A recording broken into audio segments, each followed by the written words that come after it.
Welcome to USA Football's Coach and Coordinator Podcast, where top football coaches from around the country share their stories, philosophies, concepts, and strategies to help you get better on and off the field.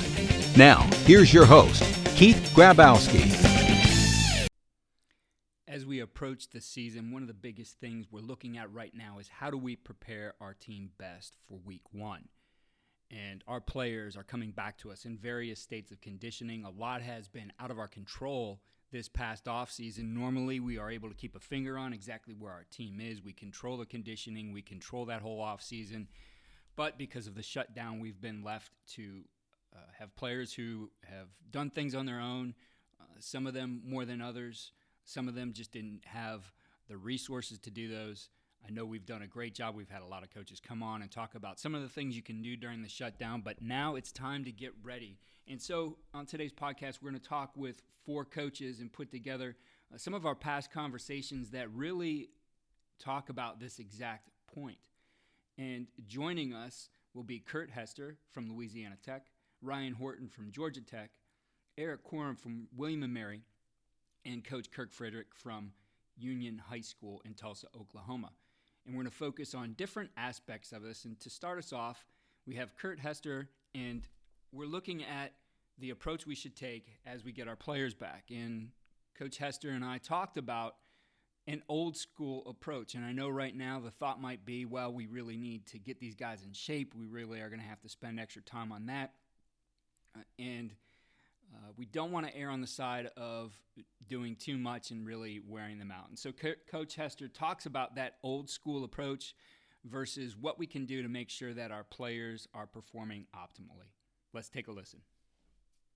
So at this time of the year, everybody's heading into their training camp, and unfortunately, we're still probably more towards the popular film from years back that was on ESPN, Junction Boys, where Bear Bryant took these guys out and physically just, for lack of better words, tortured them right into toughness, into making a team. And, as I look at what happens across the country at this time, sometimes maybe we're too close to that and we're not looking enough at the skill development side of how we approach this time of the year. Yeah, because a lot of coaches still think that you will build mental toughness in your training program throughout the year. And, do you need to make some things hard? But making it hard is really just developing your standard, saying this is how you're going to line up, this is where your feet are going to be, this is the position I want you in, and never deviating from that standard. That makes any conditioning modality tough, a lot tougher.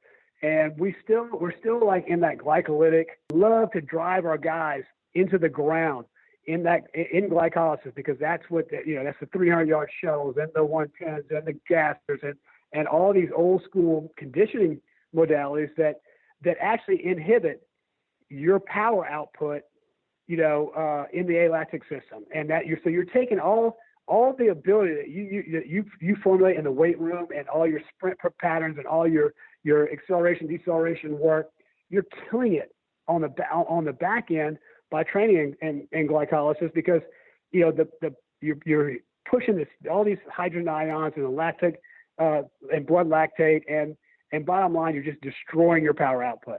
And coaches, but they love it because the guys are on the ground. Oh, you're making them tough, and it's hard, and it's and we're building our program. It's like you're destroying your athleticism on the back end by doing that, and that's the kind of mentality is just these sport coaches have to learn more of the science. And if you can sit down, like I just spent an hour with our D coordinator breaking down, physiological systems. And he was like, God, Kurt, no one ever explained it to me. You're right. And, you're not going to make them tougher, and we're screwing this up, and we need to be smarter, and we need to, because at our level, at my level, I barely have 22 starters. And the next guy up is like a 3. We don't even have 2s. Next guy up's like a redshirt freshman or a walk-on. So it's not like I'm not a Power 5 school where I have 5 stars behind each other if one goes down. I have one guy, and he's got to play 80 plays at the highest level. And so that repeat sprint ability, of that repeat power output bashing yourself into another 300-pound lineman for 80 straight plays needs to be high. And if I train by using shuttles and gassers, and it doesn't equate to, it just drops their power output and doesn't equate to a better conditioned athlete for 80 plays in the spread offense.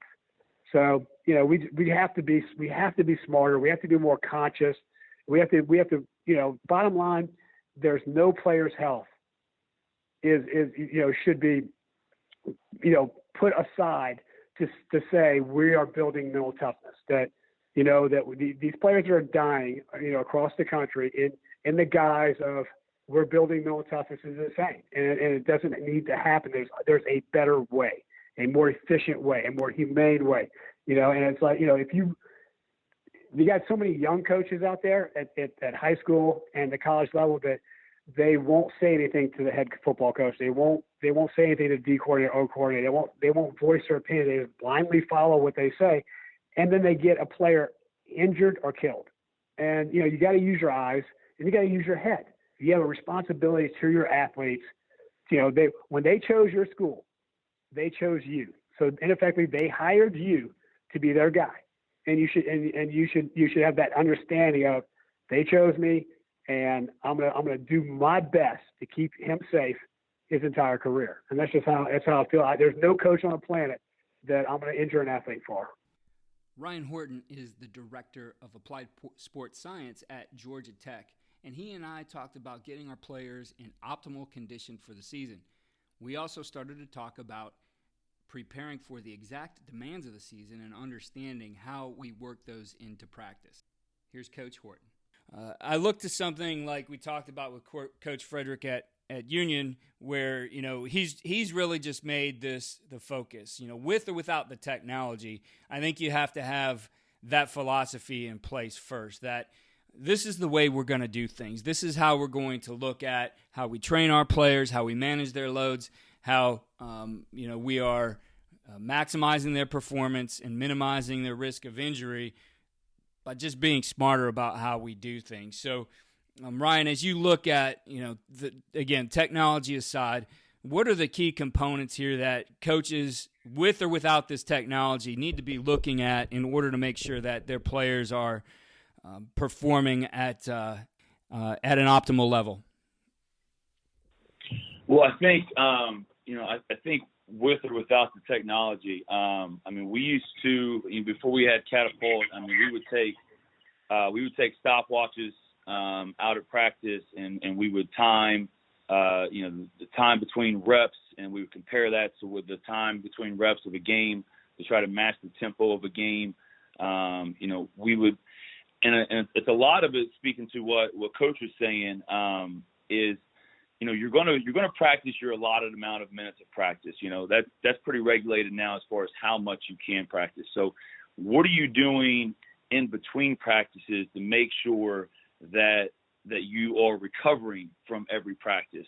Whether it's, eating and getting the proper nutrition, like Coach is saying, making sure guys are eating breakfast, making sure guys are hydrated. We weigh our guys in and we weigh them out before and after every practice to make sure that they're replenishing the fluids that they've lost, from that practice, from the previous practice, to where that can be a red flag immediately right away. If you have a guy, some guys are heavy sweaters, and we're going to have guys that'll lose 8, 9, 10 pounds out of practice. That's kind of on the rare side, but it happens. But the key is to making sure that they're properly hydrated going into the next practice. So if all of a sudden that guy that lost that weight, if he's still weighing in light, the following day, well, that's a red flag where we know that guy didn't get properly hydrated from the practice before. And if you're going to back out to another hot day, that's a huge, huge concern.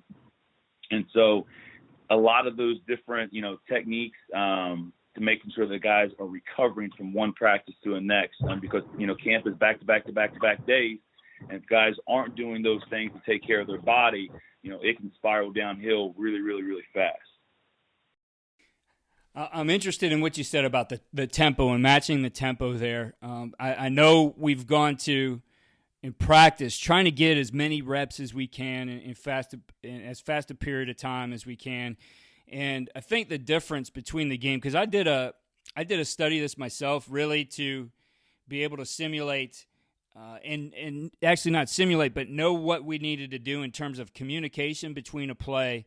What was the real time between the whistle blowing and the ball being snapped? And, depending on the distance down the field, it was usually somewhere between 9 and 11 seconds at least at our level at Division III.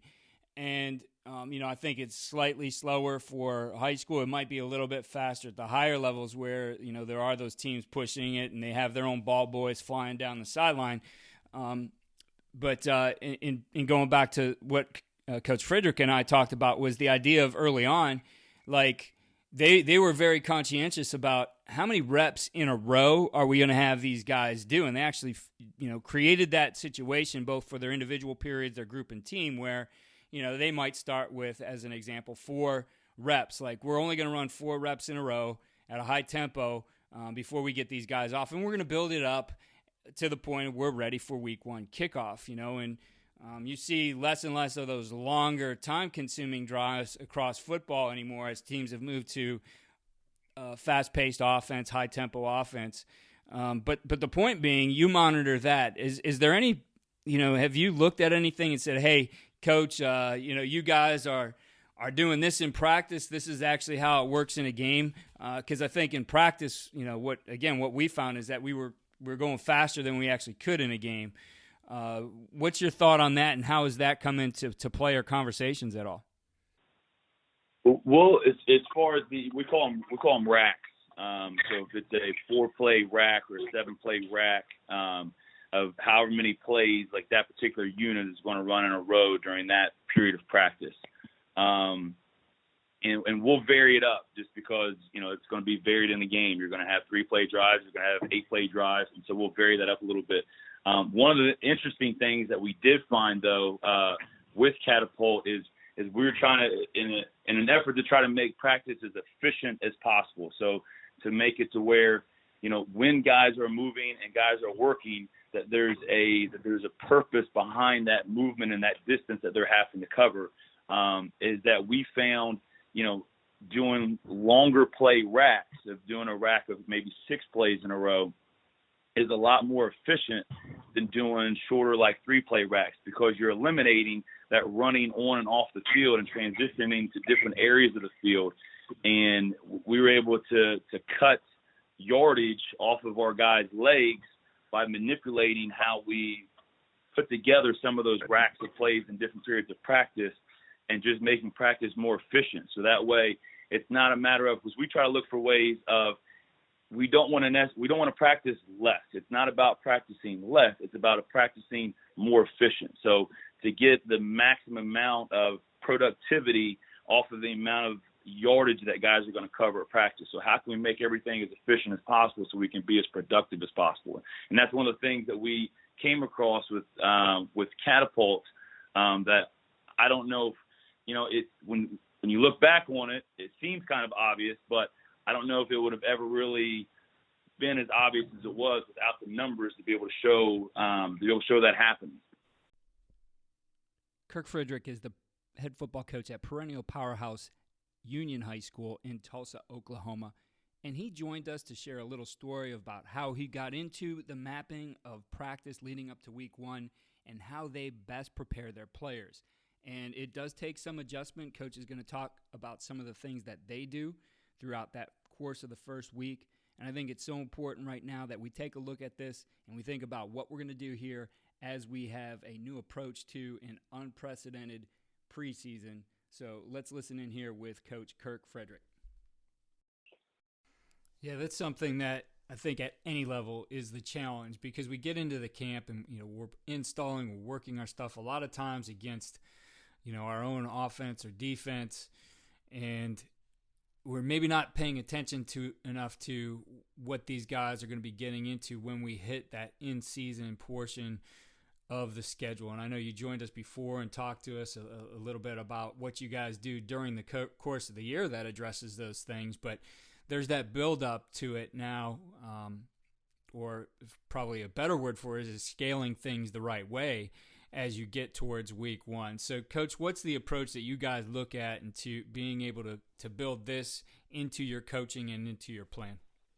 Yeah, I think, one of the things just conceptually is that we looked at, we were playing 0 week, and so all this changed for us all about the right time, because we're looking at 3 weeks before our first game from the first day of practice, and so we started trying to look at and modify some things. We had some really big. We usually try to play a really important game 1, and at that time, we were playing some of the Texas schools, and we were playing game 1 for us, but it was their game 2, just the way that the cycle does when you cross the state line. Sometimes, they start a different week than we do, and we all know that game 2, our kids are in better shape. They don't make as many mistakes. That game 2 is always much better than game 1 is, no matter how much you prepare. And sometimes just playing into shape is what you got to do, but we wanted to be at our absolute best when we played that big time game, and so we went back and looked at every day in those 3 weeks how we wanted to map out the sport performance part of that, and we train our kids on a 4-day cycle during the summer. So how can we get them in a 4-day cycle going up into that first game? But then also we wanted to get the max reps out of it from those kids. So typically everyone gets excited that first practice, and that's awesome, and everyone's fresh and they're ready to go. And our kids go out and they go 1,000 miles an hour, and those first, whether you're doing 2 days or one long day or however you're doing that. But then you look back after a couple of days of that, and your kids are pretty tired, and you don't even realize that how much you've put into those first 2 days. So we looked at trying to get our kids to go through, really trying to get our goal, not to talk around this too much, but our goal was to look at how many plays would they run in the first half of a game. Mm-hmm. And so as we went through that, we tried to map those series out to where we could try to get us to a point where our kids were involved in 40 full speed plays in a practice. We didn't try to get all the mileage in for a whole game. We felt like we were going to get that once we got to that first scrimmage that we were in. But we were looking at the yardage that they would have to put in and tried to get in that 36 to 40 plays in the first half of a game. And so that first Monday, we wanted to make sure that no matter what position they were at, those guys got 4 reps. So if they were going to, if it was an offensive lineman, you were working on kick sets, you were going to do 4, and we were going to try to mimic it just like a play. A lot of times, if you get in a big program, you may have 15 guys in a line, and you're always trying to maximize those reps. Well, we would make sure that those first two units were going in sets of 4. When we were running team, whether it was team on air, we were going as fast as hard as we could for 4 plays, and then we let them recover, and then we'd go another 4. And if we were doing scale, good on good or something like that, then those were in sets of 4. But we tried to make sure we didn't milk those kids in that first day. And then the second day, we may go sets of 4 play series, but then also get to a couple of sets of 6. And then that third day of practice, we literally tried to maximize the off the feet time on that day. Very low tempo. We actually did a lot of recovery stretch that third day of practice. That was the hardest one for our coaches, because we're trying to get a lot of stuff installed, trying to get those things done. It was the hardest just mindset shift with that third day for us to slow down. A lot of things we did was a lot of walk-through things. We did a lot of extra meeting time within our special teams, tried to cover situations more on the board or walking through than we typically would jog through or, go 3/4 speed on. But that third day, I felt like because we took that time and gave our kids a chance to recover, that the second half of that week in our first week of practice was much clearer. And we were able to eventually, by the end of the week, build up to getting into 8-play series and those kinds of things, and really tried to use the concept of just building on the amount of reps. And then, if our position, let's say our receiver coach knew that in team or in scale they were going to get 3 sets of 6 plays, then he would have to come up with that equals 18 plays. He would have to come up with drills to try to get his yardage back up to 36 plays to match that through his individual time sometime during that practice. Eric Corum joined me live at our national conference this past February in Louisville, and we talked about scripting for practice. Not the idea of what plays you put in there, but how you put your reps together. A little bit of what Coach Horton talked about with their racks at Georgia Tech. We talk about that same approach here and understanding exactly what your players are going to need in that week 1 to solve what he calls that first week conundrum. Here's Coach Corum. And when we look at how we script practice, we have to have the right model or the right framework so that we understand what is actually happening on the field. And really, when you script practice, I'm going to talk to the coaches today that you're improving the physical, the psychological, and the technical and tactical abilities of your athletes. Not only are you trying to improve their tactical abilities, but you're also working on stress inoculation. How are we preparing them for the stress of the game, the true stress of the game? And then also, you're a strength coach on the field. Mm-hmm. Because when you script practice, it's like writing a weight program. Because when you practice, there is a biological response, and your body is adapting to perform the task that you're presenting. It's called specific adaptation to imposed demands. Your body's going to adapt to the stimulus you presented. And so I call this the first game conundrum. How many of you have ever, been at the first game, you're on the sidelines, your guys passed the conditioning test in the summer and you had a grueling, 2-a-days or whatever your training camp situation, and a couple series into the game, the coach takes his headset off and is like, our guys are out of shape. Like, he looks at somebody, maybe the strength coach, and goes, our guys are out of shape. He's always looking at you. Yeah, he's always looking at the strength coach. And you're like, the reality is he's been the strength coach for the past month. Mm-hmm.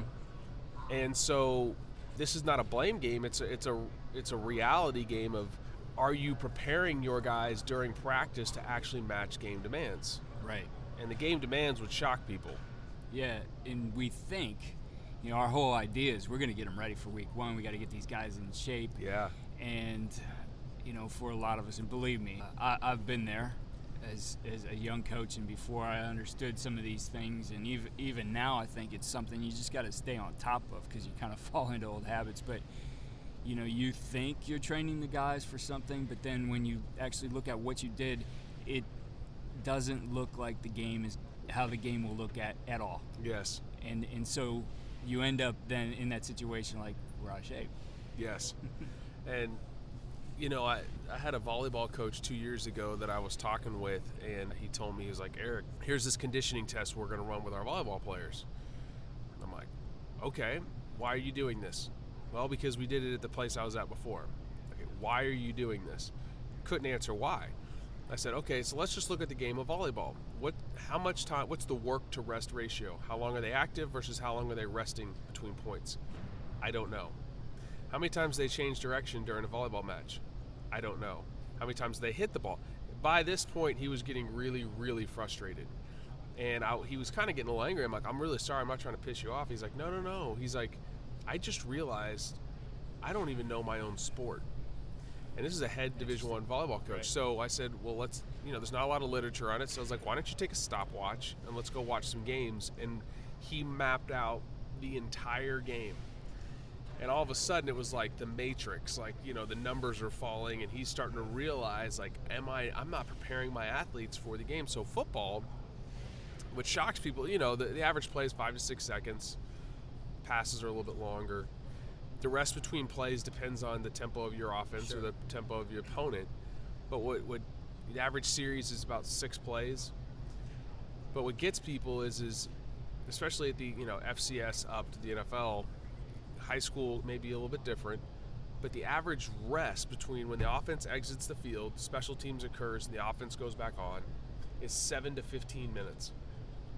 And I tell this to coaches, they're like, no, that's not possible. I'm like, think about it.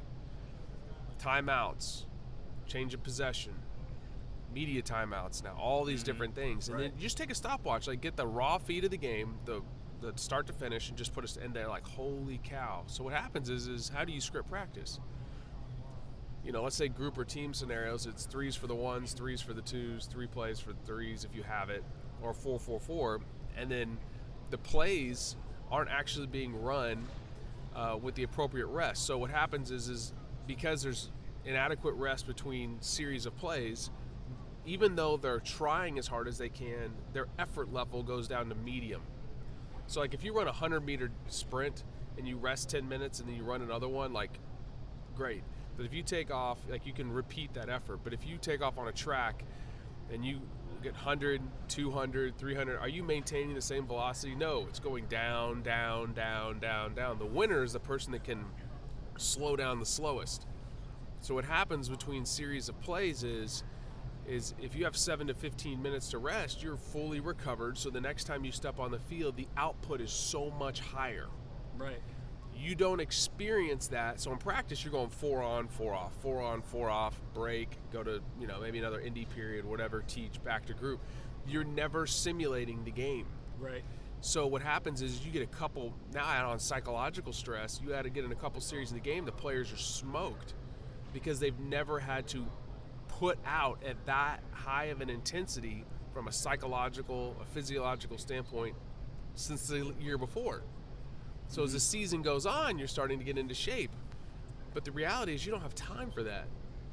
So you got to construct your practice to match game demands. Right. I mean, when was the last time, I talked to some coaches, I'm like, hey, when was the last time you had a 12 play drive? Like worst case scenario, go to goal. Yeah. Oh man, that just, we don't have time for that. Well, it's going to happen. I think Kentucky this year had a 20 play drive. Uh-huh. Now, it changes on the level of competition. In the NFL, there hasn't been a 20-play drive in the past century. So these are just all things that you've got to look at with the right lens. Yeah, and you're right. Like a lot of us do that is, we look at, okay, we're going to get our 1s 4 plays, and then our 2s will come in for 2, and then back to the 1s, and they never run more than, depending on how many, 3-play drive, 4-play drive, they're not doing that. Yeah. So what's your recommendation, and how do we fix that, and what's the attention we're going to start putting on our practice that is going to better prepare us so we don't have the head coach looking at the strength guys saying our guys are out of shape? Well, first of all, everybody needs to have a seat at the table when you develop the plan because it impacts more than just the technical, tactical, the physical conditioning, their psychological readiness. So it's called the wisdom of crowds. When you have a bunch of people with different perspectives at the table to poke holes in a situation, you're going to get a better outcome than one person going back into a corner and saying, well, this is what we're doing today. It doesn't work out very well.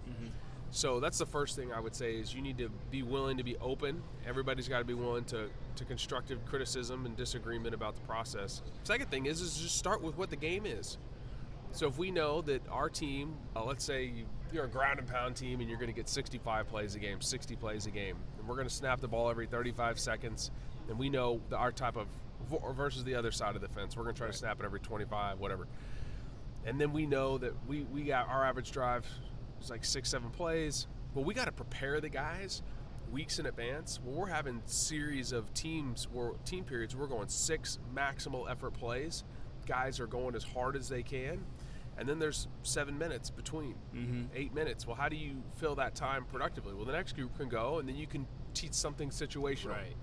And then so we can go from first down, we can move the field, we can go into a third down scenario because now you're working on their football intelligence. A lot of times, so scripting that, making sure that over training camp that you're having days where you're accumulating enough plays that are game-like. I think our scrimmage days need to be longer. So the average football games, college level's 3 hours. So when was the last time you had a 3-hour scrimmage? And I'm not saying that you need to have 3 hours worth of plays. Right.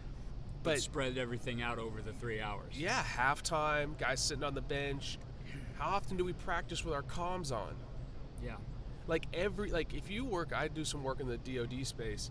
Like those, when you train as a warfighter, like you are training for the actual event. And if your players can't go into the first game saying, I've been here before, then they're not going to have the confidence to execute. Right. And you as a staff need to say everything has been looked at. Those were some really great conversations with coaches who are knowledgeable about this topic. I think it's so important that you look at these things, review these things as you approach the 2020 season. For those of you who also have youth football returning in your community, I want you to take a look at fdm.usafootball.com and check out our return to play protocol. We've really put a lot of attention to detail and exactly how you can get your youth football teams back out on the field safely during this COVID-19 pandemic. For systems for all of our contact, blocking, defeating blocks, and our advanced tackling, check out footballdevelopment.com. And please keep tuning in here as we go through the preseason and into the season. We'll be addressing all the issues that you face, as well as you coaches who are sidelined here for a little bit and preparing now for spring football. We're going to address some of that as well. So stay tuned, and if you're loving the podcast, please head over to iTunes and give us a rate or review, and we appreciate it.